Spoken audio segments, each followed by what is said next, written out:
When I was in the Himalayas, there were like a community of yogis up there. And I was living in a cave, and it's the whole Whispers of the Himalayas. I think this story is in there. And I was curious because I didn't, I went up there to meditate. So I was meditating all day.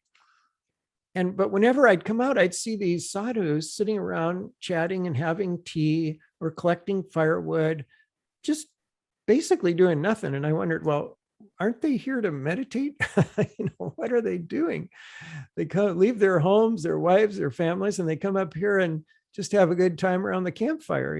So it seemed a little odd. So I asked one of them, and they said, oh, we do most of our sadhana in the night. I said, oh, okay.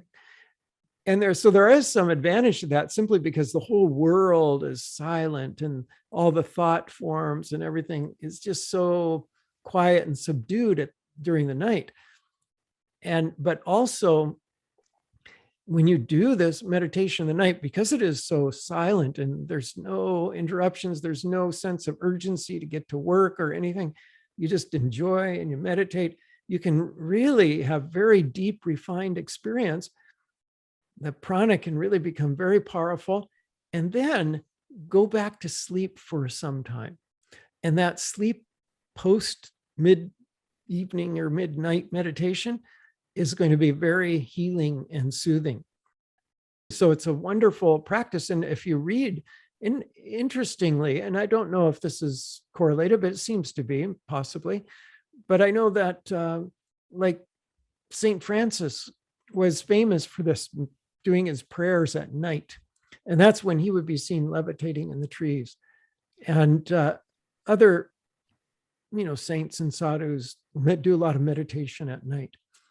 But the sleep afterwards helps your body to soothe and homogenize those subtle energies. Last week, we spoke a little bit about meditating at night. And there were a couple things that I wanted to say in addition to what I said then.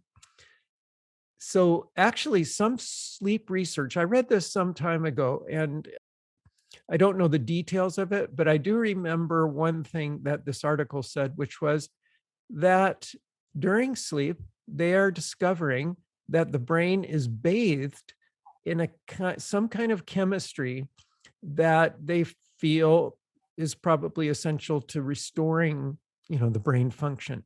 So that after a day's activity, you're tired, you sleep, and something happens during the night such that you wake up ready for another day with a clear mind, hopefully. And so they have detected that there's some kind of chemistry that the brain is bathed in during sleep.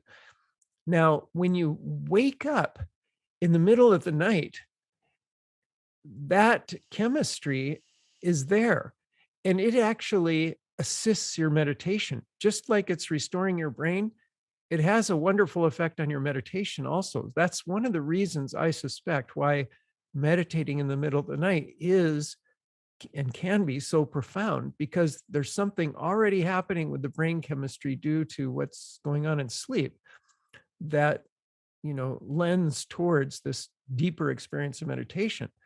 And then when you meditate, you're also generating soma. So you're enriching that sleep brain chemistry with soma. It's now getting laced with the soma, which makes it doubly blissful. So then when you, after meditation, after that midnight or 2 a.m. or 3 a.m. meditation, if you lay down and relax and go back to sleep, now that chemistry for your brain is extremely beneficial. And you can feel that. If you sometimes witness sleep, there's a phenomenon that happens as you get a lot of awareness going, where you'll start to witness sleep. And this is one of the symptoms of cosmic consciousness self-realization, that the light of inner awareness of the self never goes out. It's never extinguished or obliterated by any experience or any state of consciousness, such as sleep or dream. And so that inner awareness is still there, and you can witness this quality of sleep that happens post meditation, and it's truly lovely. and very healing and profound for body and mind. And so it's one of the reasons I always encourage, especially if you have some insomnia or you're waking up in the middle of the night and you can't get back to sleep, don't just toss and turn. For Pete's sakes, now you know how to meditate. Meditate, enjoy that, and don't worry about going back to sleep because you're getting a wonderful effect from that nighttime meditation. And typically, what happens after a certain amount of time, depending on the person, depending on how tired you are, after 45 minutes to an hour and a half of that meditation, you will likely start to feel some tiredness coming up. And then just lie down and you'll sleep like a baby, and it'll be a really wonderful quality of sleep. So, the brain chemistry of sleep is assists meditation, and the brain chemistry of meditation during that nighttime also then enriches the brain chemistry of sleep